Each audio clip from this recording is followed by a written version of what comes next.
तो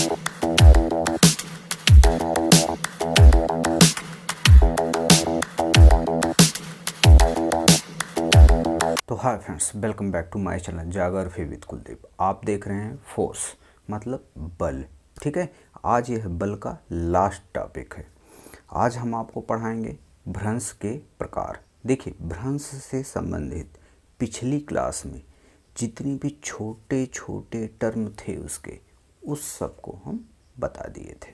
अगर आप उसको ना देखे हों तो आप पिछले वीडियो को हमारे देख लें, आपको हर एक चीज़ वहाँ से मालूम पड़ जाएगी। अगर आप वह वीडियो देखे रहेंगे तो आपको यह समझने में कोई भी प्रॉब्लम नहीं होने वाली। देखिए, भ्रंश को बताने से पहले हम आपको यह बता देना चाहते हैं कि हमारी जो ये पृथ्वी है उस पर बहुत सारी प्लेटें हैं, छोटी और बड़ी। ठीक है, अब वो प्लेटें होती क्या हैं कि अपने स्थान पर हिल रही हैं। वो प्लेटें अपने स्थान से स्थानांतरित भी हो रही हैं। ठीक है, कुछ प्लेटें धंस रही हैं और कुछ प्लेटें उठ रही हैं। यह सिलसिला अनवरत रूप से चालू है। ठीक है, अब देखिए इसमें होगा क्या, तो कुछ स्थान ऊपर उठ जाएंगे तो कुछ स्थान नीचे धंस जाएंगे।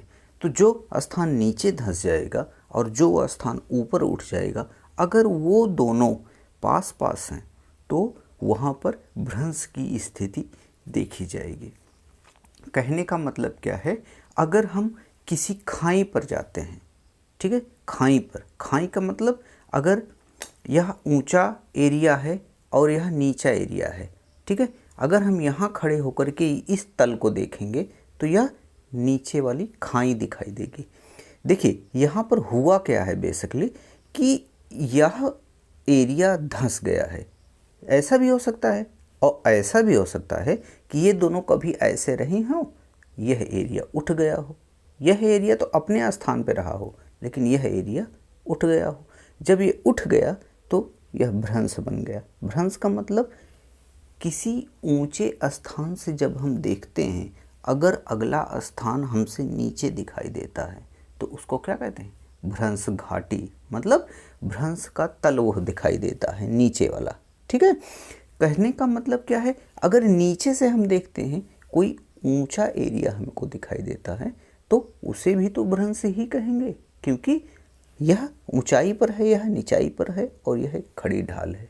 ठीक है, तो इस तरीके से भ्रंश का थोड़ा सा अवलोकन हम आपको करा दिए कि मतलब भ्रंश होता क्या है। तो भ्रंश का मतलब एकदम प्लेन नहीं होता है। भ्रंश का मतलब होता है कहीं पर ऊंचाई तो कहीं पर निचाई।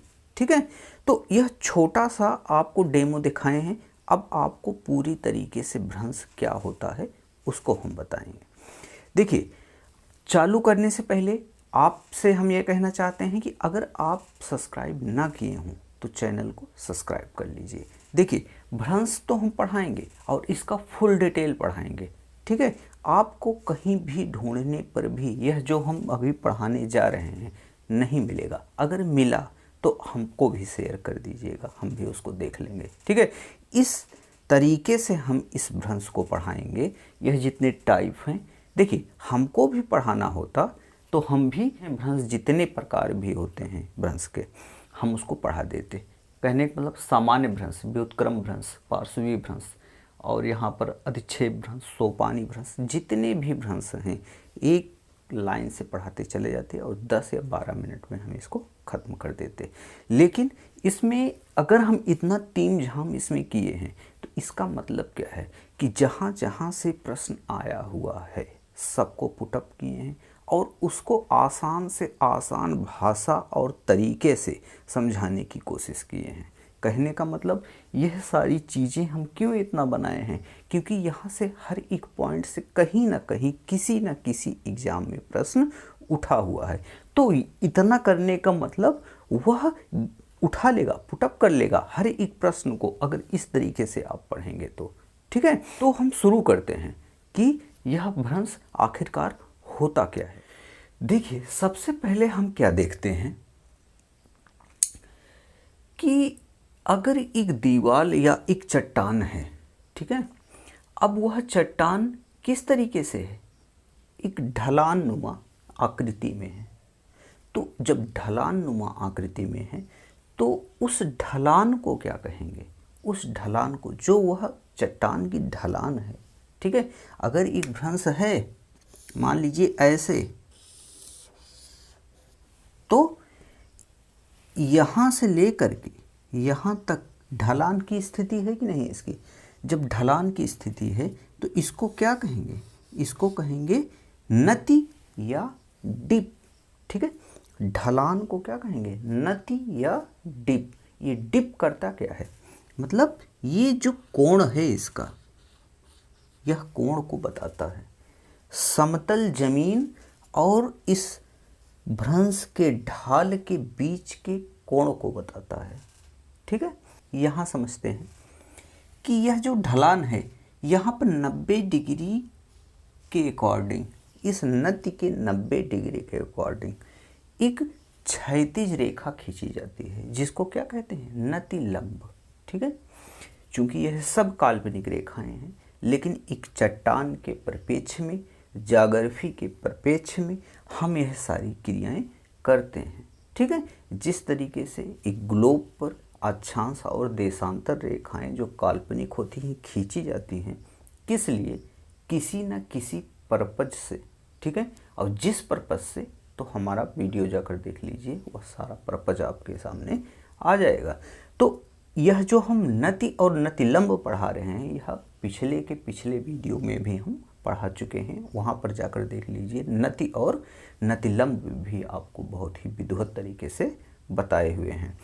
हम यह बताना चाह रहे हैं कि ये जो ढलान है इसको नति कहते हैं, और नति की ढलान के डायरेक्ट 90 डिग्री पर एक जो क्षैतिज रेखा, मतलब खड़ी नहीं, पट रेखा, ठीक है, जो पट रेखा है उसको कहेंगे नतिलंब। नतिलंब करता क्या है? यह दिशा को प्रदर्शित करता है कि इसकी ढलान अगर ऐसे है तो यह चट्टान का ढलान किस साइड में है, ठीक है, इसको वह प्रदर्शित करता है, ठीक है। अब देखिए, डिप स्ट्राइक इसको कहते हैं, जो नतिलंब होता है डिप स्ट्राइक, और नति को क्या कहते हैं? डिप कहते हैं, ठीक है। अब देखिए, अगर हम भ्रंश को देखिए, इससे पहले वाले वीडियो में अगर जाकर आप देखेंगे तो आपको यह मालूम होगा, जितने भी भ्रंश के छोटे छोटे पार्ट हैं जिनका अपना नाम है, जहाँ से प्रश्न भी उठाए जाते हैं, वह अगर आप समझ लेते हैं तो यह सारी चीज़ें आप समझ लेंगे, ठीक है।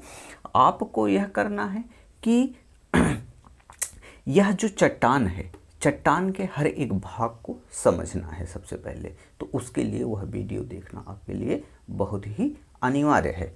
तो आप ये देखेंगे कि भ्रंश कितने प्रकार के होते हैं, ठीक है। अब भ्रंश नति के परिप्रेक्ष्य में अगर हम देखते हैं, भ्रंश को अगर हम बांटते हैं तो हमको ये क्या मिलता है?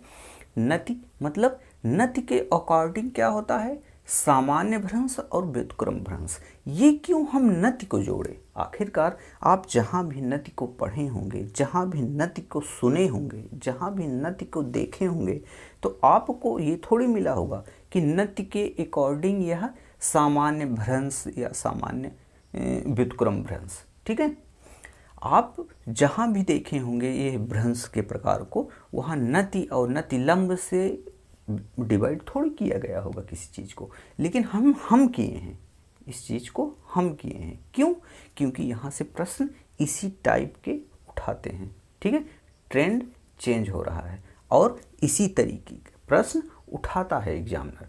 अब हम देखते हैं कि यह भ्रंश कितने प्रकार के होते हैं, और नति से ही रिलेट करके यह सामान्य भ्रंश और व्युत्क्रम भ्रंश क्यों बना हुआ है। देखिए, सबसे पहले इसका डिटेल हम आपको बता देते हैं कि नति मतलब डिप से संबंधित दो भ्रंश बने हैं, सामान्य भ्रंश और व्युत्क्रम भ्रंश, और नतिलंब से संबंधित एक भ्रंश बना हुआ है, पार्श्वीय भ्रंश, ठीक है।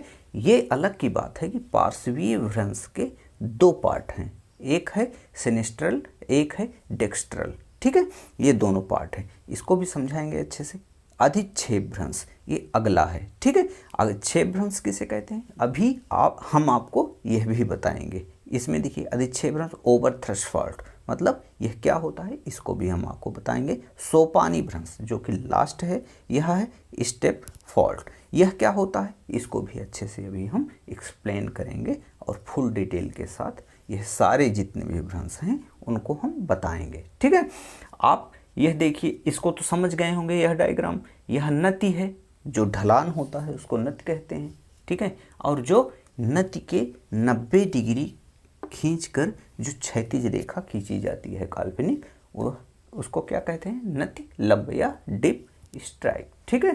अब हम देखते हैं कि किस प्रकार से नति मतलब डिप से हमारा सामान्य भ्रंश और व्युत्क्रम भ्रंश बनता है। देखिए, नति से संबंधित सामान्य भ्रंश और व्युत्क्रम भ्रंश क्यों रिलेट हैं, ठीक है।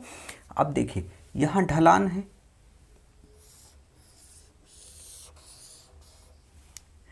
एक पार्ट हो गया। अब होता क्या है, हमेशा आपको पहले भी पिछली भी क्लास में हम बताए थे कि मूवमेंट अगर दो चट्टान है, ठीक है, दो चट्टान में ही तो भ्रंश बनेगा। एक नीचे जाएगी तो एक ऊपर जाएगा, या एक दाएं जाएगा एक बाएं जाएगा।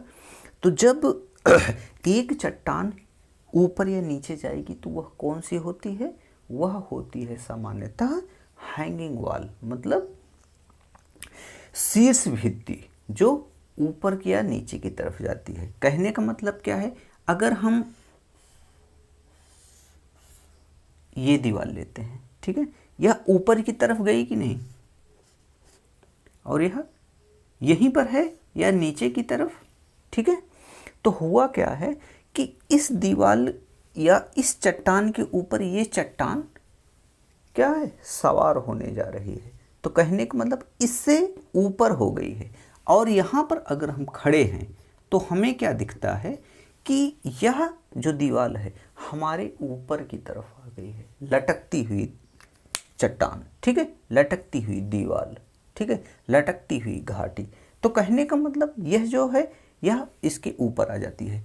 तो यह क्या है, लंबवत, इसका तल। देखिए तल क्या होता है, भ्रंश तल क्या होता है, वह हम बताए हुए हैं, जाकर आप वहाँ देख सकते हैं। तो देखिए, ये जहाँ से अलग हो रही है चट्टानें, इसी को क्या कहते हैं, तल, ठीक है, भ्रंश तल। अब ऐसा भी हो सकता है कि यह जो चट्टान हम बनाए हुए हैं, यह चट्टान नीचे भी आ सकती है, ठीक है, यह नीचे भी सरक सकती है, और यह इसका डायरेक्शन ऊपर भी हो सकता है।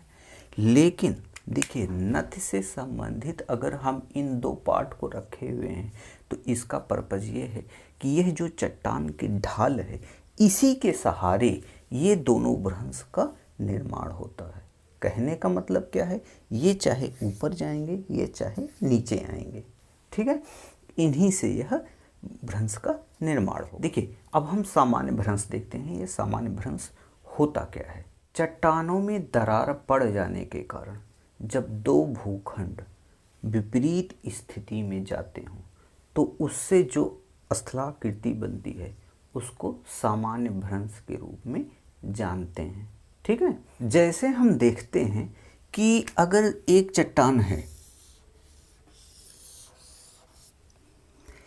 इसका मूवमेंट इस तरफ, इसका मूवमेंट इस तरफ, और बीच में क्या है, एक खड़ी कगार है, ठीक है, जहाँ से ये दोनों चट्टानें विपरीत अवस्था में जा रही हैं और बीच में दरार पड़ गई है।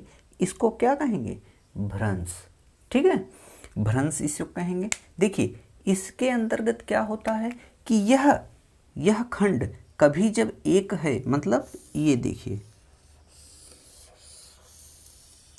ये जब भूखंड है, यह ऐसा भी हो सकता है, यहाँ से अगर यह दरार पड़ी, ठीक है, इस दरार के बाद अगर फिर हम देखते हैं तो यह क्या हो सकता है,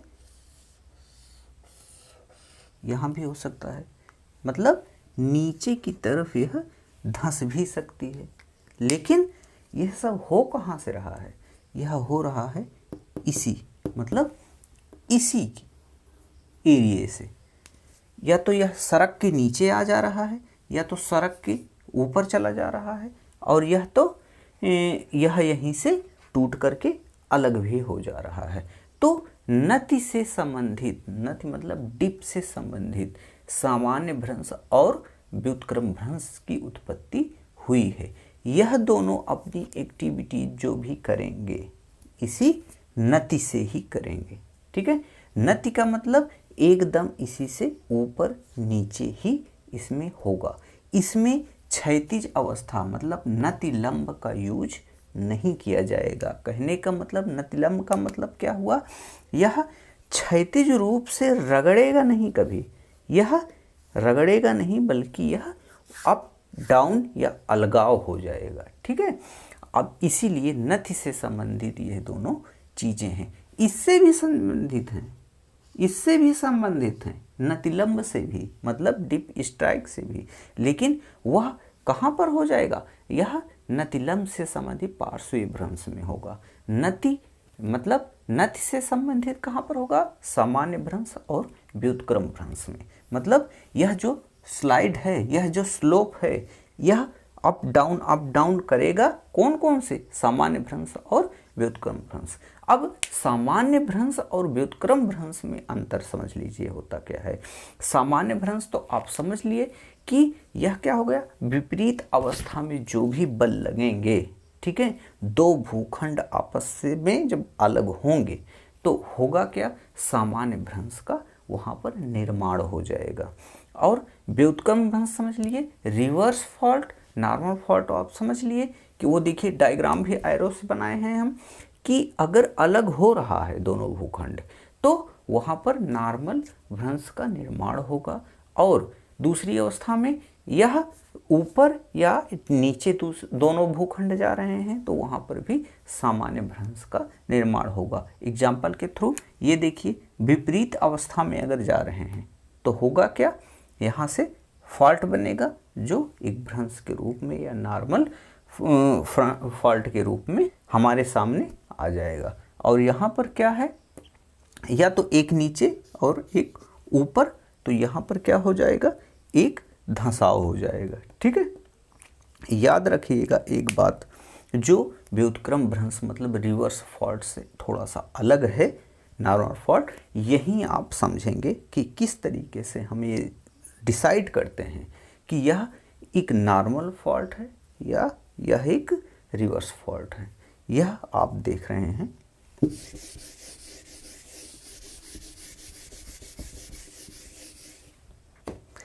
एक बात हमेशा याद रखिएगा, जो यह नति है, ठीक है, नति पर जो भी स्लाइड, जो भी अगला भूखंड है वह कभी चढ़ेगा नहीं इसके ऊपर। ठीक है, हम बता रहे हैं।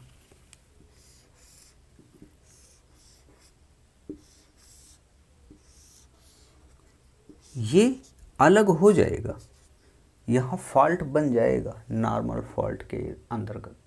अब देखिए दूसरी स्थिति क्या है,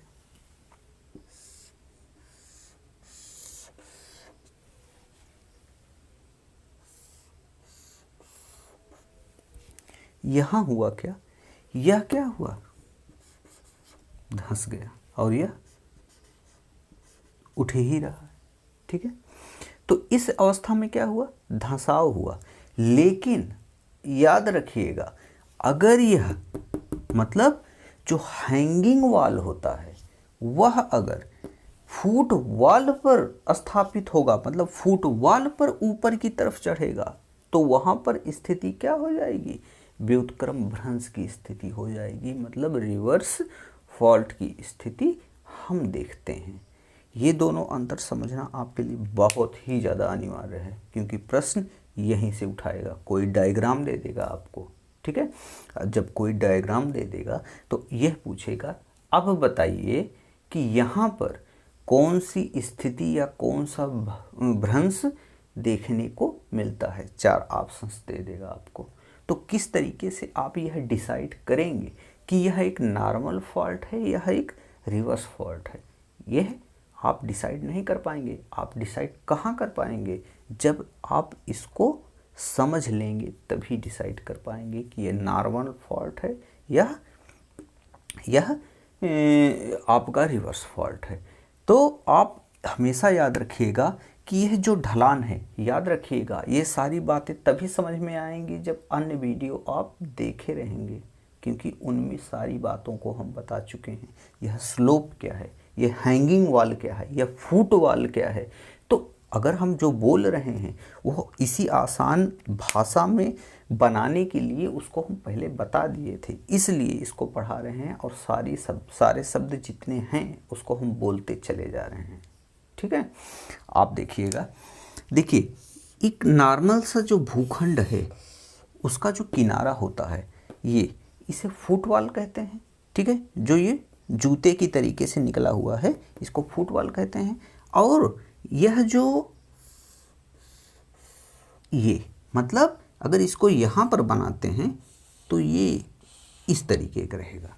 ठीक है, और ये क्या रहेगा, इसका नीचे वाला भाग धंसा रहेगा, इसका नीचे वाला भाग निकला रहेगा। ठीक है, और अगर हम यही बनाते हैं, नीचे वाला भाग निकला है, इसके नीचे वाला भाग अंदर की तरफ है, यहाँ से फॉल्ट है भ्रंशतल। ठीक है, भ्रंशतल ये यहाँ से, अब देखिए कितनी एक्टिविटी हो सकती हैं। ये हो सकता है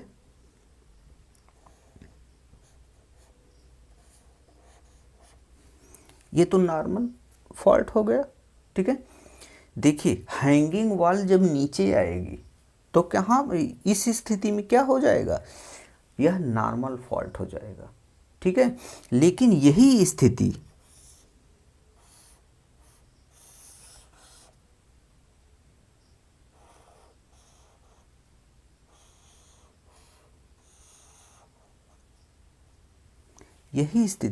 जब यह ऊपर की तरफ जाएगा और यह नीचे की तरफ आएगा तो ये स्थिति में क्या हो जाएगा, यह व्युत्क्रम भ्रंश हो जाएगा।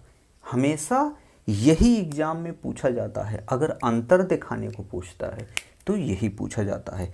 और स्टूडेंट हमेशा इसको गलत करके आते हैं। क्यों गलत करके आते हैं? क्योंकि वो तो यही जानते हैं विपरीत अवस्था में, ठीक है, विपरीत अवस्था में हटती हुई चट्टानों की परिभाषा ही यही जानते हैं कि वह नॉर्मल भ्रंश है। देखिए विपरीत अवस्था में हटती हुई चट्टान जब उनको दिखाई पड़ती है तो वो सामान्य भ्रंश की उसको श्रेणी में लाकर रख देते हैं। लेकिन यहाँ पर क्या हो रहा है, विपरीत अवस्था में चट्टानें तो जा रही हैं, ठीक है, वहाँ पर आप उनको यही दिखाई देगा कि विपरीत अवस्था में एक नीचे एक ऊपर तो जा रही है, लेकिन यहाँ पर ऐसा है नहीं। ये देखिए, हमेशा हम आपको बताए थे फुटबॉल क्या होता है, हमेशा एक जगह स्थिर रहता है। ठीक है, फुटबॉल स्थिर रहता है और यह जो हैंगिंग वॉल होता है वो ऊपर की तरफ अगर गया, ऊपर की तरफ, ठीक है, देखिए यह या यहाँ से कोई दीवार अगर सड़क के ऊपर गई तो समझ लेना है व्युत्क्रम भ्रंश का उदाहरण है। ठीक है, लेकिन अगर कोई दीवार ये पूरी थी लेकिन यहाँ से सड़क के नीचे आई, भले भी इसका डायरेक्शन ऊपर हो या नीचे हो या कहीं भी हो, आप ये समझ लीजिए बस कि यहाँ से अगर कोई जो इससे सटी हुई ये दीवार पूर्ण रूप से है, ठीक है, अगर यह ऊपर की तरफ गई तो वह व्युत्क्रम भ्रंश की श्रेणी में आ जाएगा। ठीक है, हमेशा अगर आप जब भी भ्रंश पढ़े होंगे तो ये पढ़े होंगे भ्रंश 4 प्रकार के, 3 प्रकार के, 5 प्रकार के, जो भी पढ़े होंगे ये भ्रंश सुनिए। सामान्य भ्रंश क्या होता है, जब विपरीत अवस्था में चट्टानें हटती हैं तो वहाँ पर सामान्य भ्रंश की स्थिति को देखा जाता है। दूसरा देखिए व्युत्क्रम भ्रंश, व्युत्क्रम भ्रंश में जब संपीड़न की अवस्था आती है दो चट्टानों के आपस में बीच में, तो वहाँ पर व्युत्क्रम भ्रंश देखा जाता है। तो कहने का मतलब है वहाँ पर यही दिखाया जाता है कि एक चट्टान दूसरे चट्टान पे चढ़ गई तो फिर एकदम श्योर है कि यह व्युत्क्रम चट्टान की स्थिति है। तो ऐसा होता नहीं है हमेशा, ये याद रखिएगा, क्योंकि यहाँ पर कुछ चट्टानें इस अवस्था में रहती हैं कि वो हम सामान्य भ्रंश और व्युत्क्रम भ्रंश में अंतर नहीं समझ पाएंगे। तो यहाँ पर हाँ बात तो सही है कि विपरीत अवस्था में जब भी चट्टानें हटेंगी तो उस स्थिति में क्या हो गया, सामान्य भ्रंश की स्थिति हो जाती है। लेकिन यहाँ पर ये ध्यान देना बहुत ही अनिवार्य है कि जो ये ढलान होता है, यहाँ से चट्टान, अगर ये जो हैंगिंग वाल है, अगर आप हैंगिंग वाल फुट वाल ये दोनों समझ रहे हैं तो आपसे गलतियाँ नहीं होंगी। हैंगिंग वाल जब फुट वाल के ऊपर जाती है, ऊपर की तरफ स्लाइड करती है, तो वहाँ पर क्या स्थिति हो जाएगी, वह व्युत्क्रम भ्रंश की स्थिति हो जाएगी। जबकि व्युत्क्रम भ्रंश में हमेशा यह बताया गया है कि संपीड़न की अवस्था, ठीक है, संपीड़न, दो चट्टानें आपस में जब भिड़ती हैं तो वहाँ पर क्या होता है, व्युत्क्रम भ्रंश की उत्पत्ति होती है। लेकिन ये हमेशा याद रखिएगा कि इसी स्थिति में सामान्य भ्रंश जब यह ऊपर नीचे वाली स्थिति होती है तो एक स्थिति ऐसी होती है कि जहाँ पर व्युत्क्रम भ्रंश की उत्पत्ति होती है। ठीक है, कहने का मतलब स्लाइड के ऊपर जब चट्टान हैंगिंग वाल चढ़ती है तो वहाँ पर व्युत्क्रम भ्रंश की उत्पत्ति होती है। ठीक है, आगे देखते हैं। देखिए, रिवर्स फॉल्ट को अगर हम समझते हैं तो यह हमारे समझ में आता है जब चट्टान में दरार पड़ जाने से चट्टान के दोनों खंड जब आमने सामने खिसकते हैं, व्युत्क्रम भ्रंश, छेपित भ्रंश, उत्क्रम भ्रंश, संपीड़नात्मक भ्रंश, उत्क्षेपित भ्रंश कहते हैं। कहने का मतलब इस भ्रंश के इतने ढेर सारे नाम हैं। ठीक है, इनमें से कोई भी नाम अगर आ जाए तो आप हिचकिएगा मत। ठीक है, और जो इंग्लिश मीडियम वाले हैं वह हमेशा रिवर्स फॉल्ट होता है, यह जानते ही हैं, उनमें कोई चेंजिंग नहीं आएगी। और यह सामान्यतः हिंदी मीडियम वाले भी इसके जितने भी इंग्लिश टर्म हैं, इंग्लिश नाम हैं, उसको अपने दिमाग में रखे रहें, क्योंकि वहाँ पर कोई भी नाम हिंदी में दे सकता है। अगर हिंदी वाले हैं तो वह इंग्लिश को भी थोड़ा सा अपने दिमाग में रखे रहेंगे, क्योंकि उनमें चेंजिंग नहीं होती है। ठीक है, उसमें चेंजिंग नहीं होगी। आपको प्रॉब्लम अगर होगी तो हिंदी वाले में होगी। हिंदी वाले में कई नाम होते हैं, उन नामों को वहाँ पर वह दे सकता है। इसलिए हम कह रहे हैं इंग्लिश को थोड़ा सा अपने दिमाग में रखे रहिएगा, हर एक नाम को। ठीक है, इस व्युत्क्रम में हमेशा यह देखा जाता है कि हैंगिंग वाल फुट वाल के ऊपर चढ़ जाती है और इसका जो ढलान होता है वह लगभग क्षैतिज की स्थिति में होता है। कहने का मतलब क्या है, दिखाते हैं। इसमें क्या होता है, अगर यह है,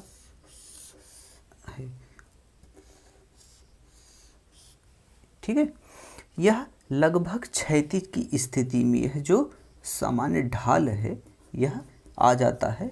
कहने का मतलब क्या है, यह लंबवत भी नहीं रहता है, थोड़ा सा तिरछा ही रहता है, लेकिन प्रायः यह यही देखा जाता है कि इसके ऊपर जब यह एक चट्टान से दूसरे चट्टान के ऊपर आ जाती है तो होता क्या है, यह जो तल होता है वह लगभग क्षैतिज की अवस्था में हो जाता है। ठीक है, इसी को कहते हैं व्युत्क्रम भ्रंश, जो ऊपर की तरफ, मतलब यहाँ अभी आपको बताए थे, जो ये स्लोप मतलब फुट वाल के ऊपर जब हैंगिंग वाल चढ़ती है तो वहाँ पर स्थिति क्या बन जाती है, हमेशा व्युत्क्रम भ्रंश की स्थिति बन जाती है। ठीक है,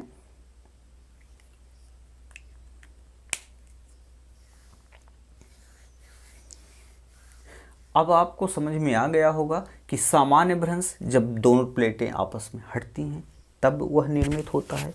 और एक अवस्था और है उसकी, जब दो भूखंड आपस में ऊपर नीचे होते हैं, लेकिन एक अवस्था छोड़ करके जब यह स्लोप पर कोई चट्टान ऊपर चढ़ती है तो वहाँ पर क्या होता है, वह व्युत्क्रम भ्रंश हो जाता है, ना कि वहाँ पर सामान्य भ्रंश होता है। यहाँ पर स्थिति ये हो सकती है कि यहाँ पर कोई चट्टान नीचे उतर रहा हो तो वह सामान्य भ्रंश की श्रेणी में आ जाएगा। ठीक है, यहाँ पर जब इस ऐसी स्थिति हुई हो, ठीक है, यहाँ पर यह हो जाएगा। लेकिन अगर ऐसी स्थिति बनी है तो यहाँ पर व्युत्क्रम भ्रंश की स्थिति को देखा जाएगा। हमेशा ध्यान रखिए, अगर आप फुटबॉल और हैंगिंग वाल नहीं समझे हैं तो आपके यह समझ में नहीं आएगा। ठीक है, और यह समझ में ना आया तो ऐसे प्रश्न एग्जाम में श्योर है गलत होंगे, उसको कोई रोक नहीं पाएगा। ठीक है, तो इसको समझने के लिए हैंगिंग वॉल ऑफ फुटबॉल समझना होगा। उसको समझने के लिए पिछली वीडियो में जाना होगा आपको। चलिए देखते हैं आगे। तो ये तो रहा नति से संबंधित विभाजन, सामान्य भ्रंश और व्युत्क्रम भ्रंश। ठीक है, नति से संबंधित क्या मतलब, नति से स्लोप या स्लिप से संबंधित था ये, इसलिए नति से संबंधित सामान्य भ्रंश और व्युत्क्रम भ्रंश। अब देखिए डिवीजन करने का अर्थ क्या था मेरा। प्रश्न पूछा गया है कि नति से, निम्नलिखित में से नति से संबंधित जो जिन भ्रंशों का निर्माण होता है वह निम्नलिखित में से कौन कौन से हैं। तो उसमें दे देता है सामान्य भ्रंश और व्युत्क्रम भ्रंश, पार्श्वी भ्रंश और अधिक्षेप भ्रंश, सोपानी भ्रंश और पार्श्वी भ्रंश।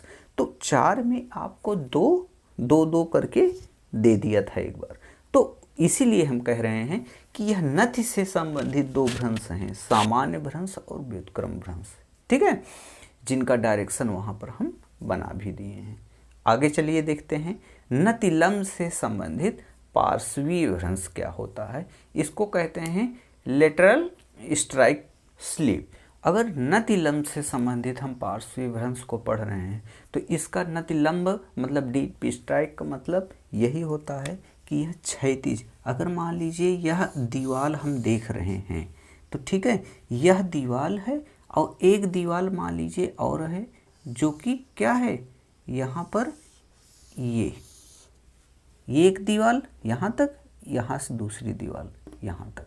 कहने का मतलब ये दीवार इस तरीके से पार्श्वी मतलब क्षैतिज रूप में, मतलब पहला क्या था सामान्य भ्रंश में, ये तो ऊपर जा रहा था या तो यहाँ पर नीचे धंस रहा था। एक खंड या तो दूर जा रहे थे या तो नीचे धंस रहे थे। व्युत्क्रम भ्रंश में क्या था कि एक दीवार था और दूसरी दीवार क्या थी, इसके ऊपर चढ़ रही थी ये।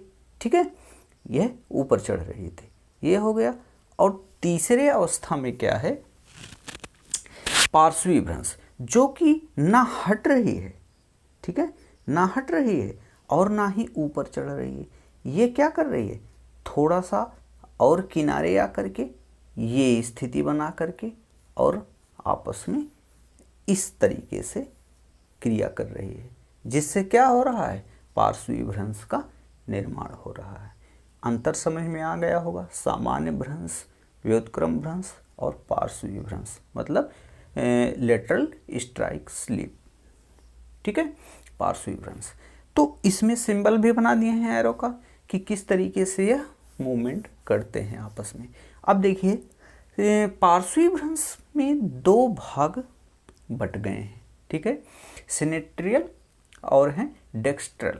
ठीक है, ये दोनों मतलब इसको हम थोड़ा समझाएंगे आपको। ये थोड़ा सा, इसको कोई पढ़ाता नहीं है, पार्श्वी भ्रंश कोई बताता नहीं है। बस अगर बताते हैं तो सिर्फ इतना कहते हैं कि 2 भ्रंश हैं और आपस में जब रगड़ते हैं तो उसी को क्या कहेंगे, पार्श्वी भ्रंश। यह नति लंबी भ्रंश, इसे नति लंबी भ्रंश भी कहा जाता है। ठीक है, तो कहने का मतलब क्या है, पार्श्वी भ्रंश को बस इतना बताकर सब निकल जाते हैं कि ये जो आपस में घर्षण करता है तो उसी को कहते हैं पार्श्वी भ्रंश। देखिए पार्श्वी भ्रंश में हमेशा अब नहीं पूछता है पार्श्वी भ्रंश किसे कहते हैं, अब हमेशा यह पूछता है सिनेस्ट्रल और डेक्स्ट्रल, ये पूछता है। ठीक है, यह भ्रंश क्या है, मतलब लेफ्ट सिनेस्ट्रल और लेफ्ट डेक्स्ट्रल। इसे ऐसे भी कहते हैं लेफ्ट लेटरल फॉल्ट और राइट लेटरल फॉल्ट। ये होता क्या है, ठीक है, या इसका कुछ भी कहीं से भी उठा देगा प्रश्न, लेकिन उसी के लिए तो हम हैं। हम जब बताएंगे तो हर एक चीज़ को बता देंगे, तो आप फॉल्ट नहीं करेंगे उसमें, यह ध्यान दीजिएगा। चलिए शुरू करते हैं। पार्श्वी भ्रंश आखिरकार होता क्या है। क्षैतिज दिशा में संचलन से जब भ्रंश तल के सहारे क्षैतिज गति होती है तो उसे पार्श्वी भ्रंश कहा जाता है। इसके 2 भाग होते हैं, एक होता है लेफ्ट लेटरल और दूसरा होता है राइट लेटरल। देखिए यह भी पूछ सकता है और यह भी पूछ सकता है कि सिनिस्ट्रल और डेक्स्ट्रल, यह सिनिस्ट्रल क्या होता है, लेफ्ट होता है, और यह डेक्स्ट्रल क्या होता है, राइट होता है। अब कहने का मतलब हम कैसे डिसाइड करें, हम कैसे यह डिसाइड करें कि कौन सा सिनिस्ट्रल है और यह कौन सा डेक्स्ट्रल है। ठीक है, सिनिस्ट्रल भ्रंश कौन सा है और डेक्स्ट्रल भ्रंश कौन सा है। आखिरकार दो भूखंड आपस में जब रगड़ खा रहे हैं तो कब बनेगा, कौन सा भ्रंश बनेगा, यह हम कैसे समझें, यह आइए समझते हैं।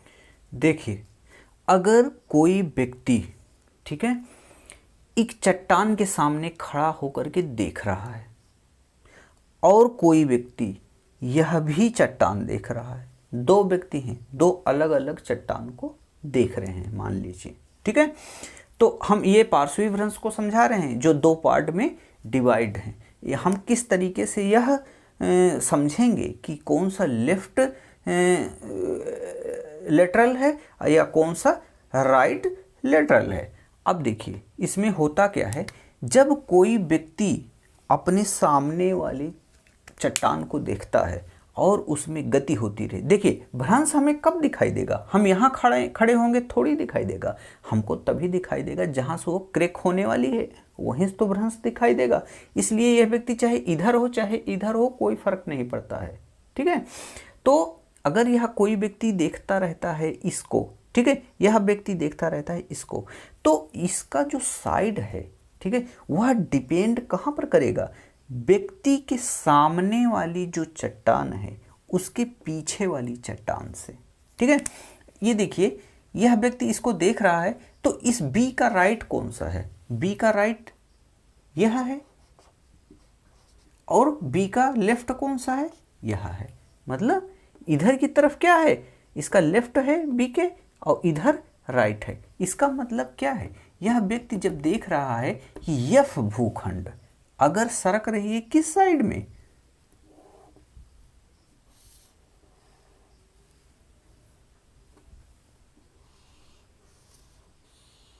इस साइड में, ठीक है, इसका डायरेक्शन किस साइड में है, इस साइड में, तब इसे क्या कहेंगे, लेफ्ट लेटरल। ठीक है, मतलब सिनिस्ट्रल भ्रंश इसको कहेंगे।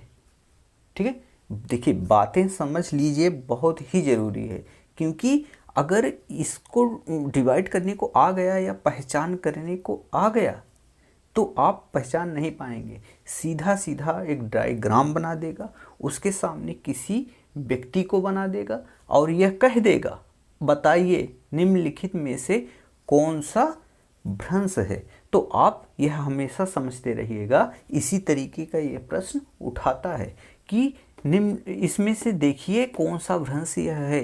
तो हमेशा याद रखिएगा यह व्यक्ति देख रहा है अपने सामने वाली चट्टान को, चट्टान का मूवमेंट इधर है, तो इसके परिप्रेक्ष्य में देखेगा कि यह जो बैक वाली दीवार है बी वाली, फ्रंट वाली तो इधर है, फ्रंट वाली अपने इसके परिप्रेक्ष्य में किस साइड में खिसक रही है, तो इसके किस साइड में, इसके लेफ्ट साइड में। तो यहाँ पर क्या हो गया, सिनिस्ट्रल मतलब लेफ्ट लेटरल भ्रंश फॉल्ट।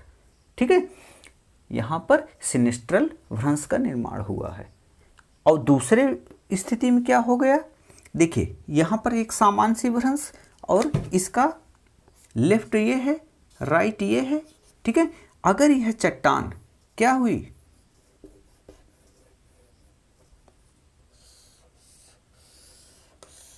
इधर की तरफ, तो बी के राइट में आई, तो यहां पर क्या हुआ, राइट मतलब डेक्स्ट्रल फॉल्ट।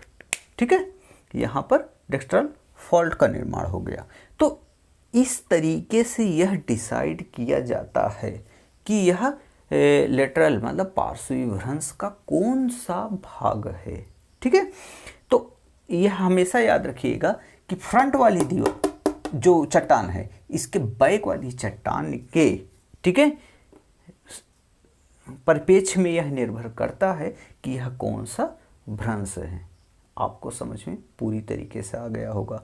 इसी प्रकार से यह भी, यह जहाँ पर देख रहा है मतलब फ्रंट वाला चट्टान, फ्रंट वाली चट्टान का जो मूवमेंट है किस साइड में है वह इसके परिपेक्ष में निर्धारित होगा, क्योंकि बी का यल मतलब लेफ्ट और आर मतलब राइट, इसके राइट में अगर यह मूवमेंट है तो यह कौन सा हो गया, राइट।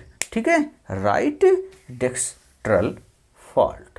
ठीक है, देखिए आपको पूरी तरीके से अब यह निसंदेह समझ में आ गया होगा। हम आगे चलते हैं कि अधिक्षेप भ्रंश क्या है। अगला देखते हैं अधिक्षेप भ्रंश मतलब ओवरथ्रस्ट फॉल्ट। इसमें क्या होता है, इसमें कई ऐसी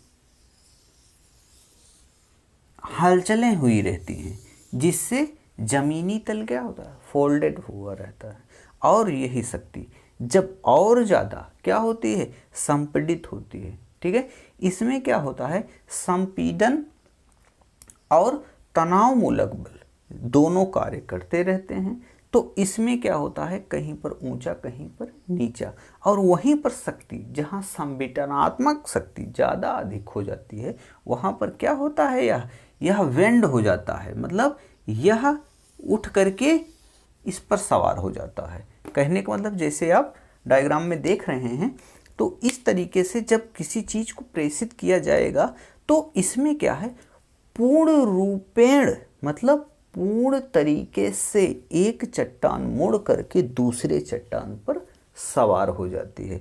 उसी को क्या कहते हैं, अधिक्षेप भ्रंश, ओवरथ्रस्ट फॉल्ट। देखिए इसमें और व्युत्क्रम भ्रंश में अंतर समझ लीजिए पहले होता क्या है। व्युत्क्रम भ्रंश क्या कह रहा है कि अगर कोई भी चट्टान है तो यहाँ पर जो चट्टान ऊपर चली गई है तो यहाँ पर ये लटकती हुई घाटी के रूप में है, ना कि ये पूर्ण रूप से उसके ऊपर आच्छादित है। लेकिन यहाँ पर क्या है, यहाँ पर अधिक्षेप भ्रंश में क्या होता है कि वह जब फोल्ड बना तो और ज़्यादा भ्रंशन से आकर के पूर्ण रूप से उसके ऊपर दूसरी दीवार समाहित हो गई, तो इसको अधिक्षेप भ्रंश के नाम से जाना जाता है। देखिए प्रक्रिया पूरी व्युत्क्रम भ्रंश की इसकी भी रहती है, लेकिन यहाँ पर क्या होता है कि यह इतना ज़्यादा बेंड होता है कि अधिक्षेप भ्रंश बनने पर इसे मजबूर कर देता है और ये पूरी तरीके से एक दूसरे पर सवार हो जाती हैं। यहाँ अधिक्षेप भ्रंश हो जाता है। ठीक है, चलिए आगे बढ़ते हैं कि सोपानी भ्रंश क्या है। देखिए जब किसी क्षेत्र में भ्रंशों की एक श्रृंखला सी होती है और उनका ढाल एक ही साइड में होता है तो उससे क्या होता है, कौन सा भ्रंश बनता है, वह सोपानी भ्रंश बनता है। एग्जाम्पल के तौर पर अगर देखिए यहाँ पर एक भ्रंश है, ठीक है, और इसी पर एक भ्रंश और हो गया, ठीक है, एक भ्रंश और हो गया, इसका ढाल किस साइड में है जरा बताइए तो। इसका ढाल इसी साइड में है, ऐसा नहीं है कि कोई बना और इसका ढाल इस साइड में है। ठीक है, ऐसा तो है नहीं, यहाँ पर सबका ढाल एक साइड में है। एग्जाम में ऐसा भी पूछा जा सकता है या पूछा जाता ही है कि कौन सा ऐसा भ्रंश है जिसका ढाल एक सीक्वेंस में हो या एक ही साइड में हो, तो वह सबसे अच्छा उदाहरण इसी का है, मतलब सोपानी भ्रंश का है। यह इसका निर्माण भी इन्हीं सब तरीकों से होता है कि यहाँ पर संचलन की काफ़ी ज़्यादा क्रियाएं घटित होती रहती हैं। जहाँ पर क्या होता है, कहीं पर ज़मीन धंस जाती है तो कहीं पर ज़मीन उठ जाती है, तो ये उठ गई, ये धंस गई और धंस गई, तो कहने का मतलब यहाँ पर हो सकता है अगली दीवार इतनी ज़्यादा उठ गई रही हो, लेकिन यहाँ पर बेदरिंग मतलब अनाच्छादन, अपक्षय और अपर्दन के कारण यहाँ पर कुछ ऐसी विसंगतियाँ उत्पन्न हो जाती हैं जो इसको यह सोपानिक भ्रंश बनने के लिए मजबूर कर देती हैं। ठीक है, कहने का मतलब यहाँ पर अपक्षय अपर्दन की भी क्रिया चलती है और यहाँ पर मुलायम चट्टानों को एक साइड से काटती हुई चली जाती है। इसका सबसे अच्छा उदाहरण कहाँ पर मिलता है, राइन घाटी, मतलब जर्मनी में एक नदी है, वहाँ पर राइन घाटी में इसका सबसे अच्छा उदाहरण हमको मिलता है। ठीक है, आगे हम देखते हैं कि यह जितनी भी सोपानिक क्रियाएं हैं, जितनी भी यह भ्रंश क्रियाएं हैं। यह कुछ इनकी एक डायरेक्शन होता है, कुछ इनका अपना एक रूल होता है जिसके सहारे यह सारे भ्रंश जो हैं यह निर्मित होते हैं। ठीक है, अब यह भ्रंश बनते हैं, बिगड़ते हैं, इनका अपर्दन होता है, इनका अनुच्छादन होता है, यह फिर से बनते हैं, फिर से बिगड़ते हैं। इसी तरीके से इनसे कुछ अस्थलाकृतियों का निर्माण भी होता है। ठीक है, अस्थलाकृति जैसे यह तो भ्रंश थे, ठीक है, ये भ्रंश तो थे, लेकिन इनसे जो अस्थलाकृतियाँ निर्मित होती हैं, अब चलते हैं उन पर एक बार अपनी दृष्टि डालते हैं, क्योंकि वहाँ से भी कुछ प्रश्न पूछे जाते हैं। ठीक है, देखिए भ्रंश के द्वारा जो भी अस्थलाकृतियाँ बनती हैं उसको अच्छे से समझ लीजिए क्या वह होता है। ये देखिए, यह क्या हुआ, यहाँ पर और यहाँ पर पर्वतनुमा दो स्थलखंड का निर्माण। ठीक है, और यहाँ पर क्या है, एक और भूखंड। ठीक है,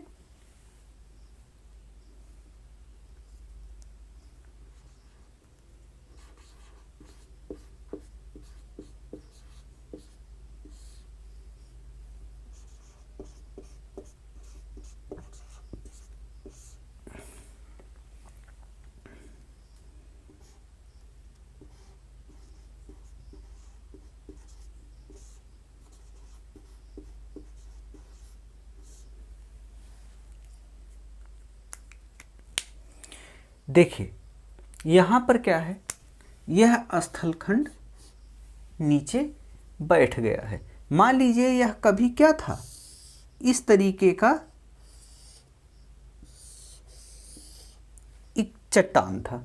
ठीक है, यहाँ पर क्या हुआ, यहाँ से लेकर के यहाँ तक यह एरिया क्या हुआ, बैठ गया आपस में। ठीक है, जब यह बैठ गया तो यहाँ एक खाली स्थान हो गया। जब खाली स्थान हो गया, इधर पर्वत ये बन गया, इधर पर्वत बन गया। देखिए चट्टान तो पूर्ण था, लेकिन बीच का एरिया धंस जाने से यह एक पर्वत का रूप धारण कर लिया, जिसको क्या कहते हैं, हॉर्स। ठीक है, ये हमेशा याद रखिएगा, ये एग्जाम में पूछा जाता है। इसको क्या कहते हैं, हॉर्स। इसको भी, ठीक है, इधर इधर भाग को हॉर्स कहते हैं, और बीच को रिफ्ट घाटी कहते हैं। देखिए ग्रावेन, ठीक है, ग्रावेन भी इसी को कहते हैं। ग्रावेन और रिफ्ट घाटी एकदम से समानांतर हैं, एक ही शब्द मान लीजिए, इनको अलग करना समझिए वाजिब नहीं है। यह ग्रावेन और या रिफ्ट घाटी भी इसको कहा जा सकता है। ठीक है, दोनों एक ही चीज़ हैं। अगर हम फिर भी थोड़ी सी बारीकियों को अगर देखते हैं तो ग्रावेन थोड़ा सा इसी का छोटा सा रूप है। कहने का मतलब उतना ज़्यादा ये रिफ्ट घाटी विस्तृत नहीं होती है। कहने का मतलब जो एक समझ लीजिए एक पानी है, एक समझ लीजिए, छोड़ दीजिए, एक नदी है। ठीक है, नदी में पानी बह रहा है। ठीक है, यह पानी नदी में है ही नहीं। मान लीजिए कोई नहर है, मान लीजिए नहर में पानी है नहीं, आप नहर के अंदर जाते हैं, देखते हैं तो किनारे किनारे क्या होता है, ऊंचाई पर दीवार जैसे खड़ी रहती है, तो वो क्या है, उसको हॉर्स मान लीजिए। ठीक है, आप जहाँ हैं वहाँ पर वह रिफ्ट घाटी में रहते हैं मान लीजिए। ठीक है, और वह ग्रावेन भी उसे कहा जा सकता है। बातें समझ में आ रही हैं आपके? तो यही चीज़ है हॉर्स, यही है रिफ्ट घाटी। अब देखिए यहाँ पर कुछ स्थितियाँ ऐसी भी हो सकती हैं कि जैसे कि ये नीचे धंस रहा है, एक सामान्य से जो चट्टान थी उसमें कुछ भाग जब बीच का नीचे धंस गया तो किनारे किनारे हॉर्स बन गए, उठे हुए भाग बन गए। लेकिन ऐसा भी हो सकता है कि अगर किनारे के दोनों भाग ऊपर उठ जाएं और बीच वाले भाग अपने स्थान पे रहें। अब दिखाते हैं। देखिए यहाँ पर होगा क्या कि जैसे एक चट्टान है, ठीक है, यह चट्टान अभी तो यहाँ क्या हो रहा है, यह प्लेन है। अगर ये वाला हिस्सा जैसा कि आप देख रहे हैं, ये वाला हिस्सा नीचे धंस गया यहाँ पर, तो यहाँ पर एक पर्वत, यहाँ एक पर्वत, हॉर्स का निर्माण हुआ। ठीक है, लेकिन स्थिति अगर इसके विपरीत हुई तब भी यही स्थलाकृतियों का निर्माण होगा। देखिए कैसे,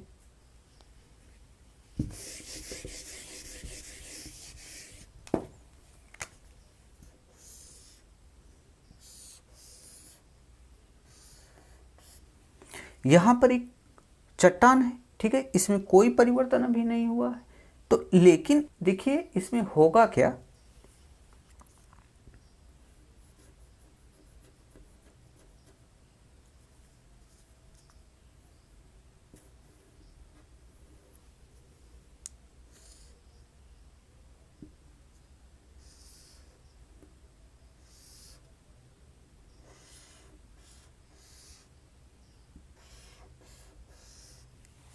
ठीक है, ये अपने स्थान पे रह गया लेकिन यह ऊपर उठ गया,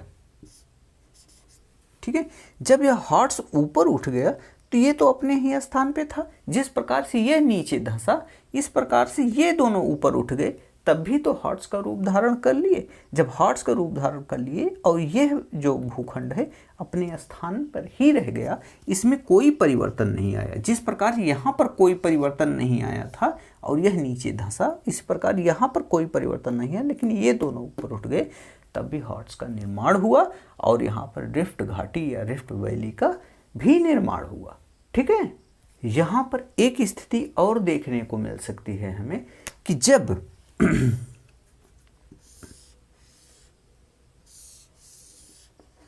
कोई चट्टान है, ठीक है, अब इस चट्टान में ये हॉर्स वाले एरिया जो हैं अपने ही स्थान पे रह जाएं, लेकिन ये जो नीचे आ रहा था भाग कभी, यह ऊपर की तरफ हो जाए। तो इस स्थिति में क्या होगा, इस स्थिति में इसको हॉर्स ही कहा जाएगा। समझ गए ये बातें? तो यह सारे कंडीशन होते हैं। हमारे ख्याल से आपको पूरी तरीके से अब समझ में आ गया होगा यह सारी स्थलाकृतियाँ किस प्रकार से निर्मित होती हैं, ठीक है। बस यही निर्माण, ये नहीं आपको जानना है कि यह क्या होता है वह क्या होता है, वो तो आप किताब में भी पढ़ लेंगे, लेकिन ये कैसे बनते हैं बस इसको जानना बहुत अनिवार्य है।